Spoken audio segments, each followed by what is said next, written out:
You finally log off after 9 grueling hours. Your brain is fried, your inbox is a disaster zone, and you need immediate relief. You buy an overpriced iced coffee and a little plastic desk toy, and you slam it down next to your keyboard. You look at the receipt. $8 for the drink, maybe $15 for the toy. It feels like completely harmless, well-deserved pocket change for surviving a brutal day. Social media feeds reinforce this behavior every day. They package this constant consumption as self-care, making it feel like a necessary part of your mental health routine. But this individual habit scales into a macroeconomic crisis. When tens of millions of workers each spend thousands of dollars a year on these small rewards, the aggregate impact creates a multi-billion-dollar drain on middle-class wealth. These micro-purchases function as the hidden financial engine, keeping you permanently trapped in the very stress you're trying to soothe. Human psychology contains a significant blind spot. We are naturally poorly equipped to recognize the impact of small, recurring numbers.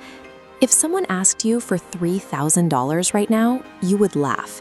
You would reject a sudden impulse buy of that size because the financial threat is obvious and immediate.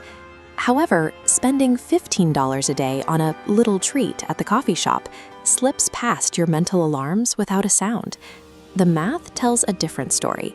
A $15 daily habit compounds to $5,475 a year. This represents life-changing capital.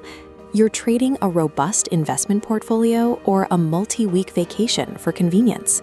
We call this the dopamine band-aid. You are sacrificing massive future experiences for a fleeting 10-minute chemical spike that evaporates before you even finish the drink. By ignoring the math of scale, you are surrendering your long-term financial escape routes in exchange for temporary emotional numbing. Consider who actually benefits. When you buy emotional band-aids to cope with work, you must look at exactly where your hard-earned money is going. This creates a paradoxical loop. You trade limited energy for wages, then hand those wages back to the corporate systems causing the stress. Because your wealth leaks into micro-expenses, your savings bucket remains empty, leaving zero financial cushion. Without those savings, you lose your leverage. You can't quit a toxic job or take the time you need to actually recover from burnout. This financial vulnerability makes the daily job feel even more restrictive. The pressure builds, making the next little treat feel even more deserved. The little treat operates as a self-perpetuating tax, requiring you to work more just to pay for the relief of working. Effective self-care is built on financial peace and autonomy, the ability to spend a Tuesday afternoon reading in a park without needing a credit card to feel satisfied.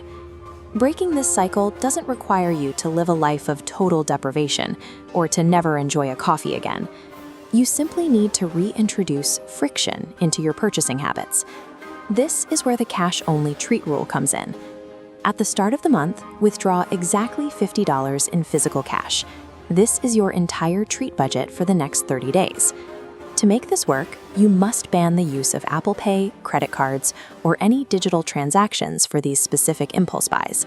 Digital spending is frictionless. It doesn't feel real. But physically handing over cash forces your brain to register a tangible loss, counteracting the cognitive blind spot that leads to overspending. This added friction forces you to reserve your rewards for days of genuine need, eliminating the purchases you usually make out of pure habit or boredom. By mastering this physical friction, you stop funding your daily anxiety. You reclaim thousands of dollars every year to build the wealth that actually leads to freedom.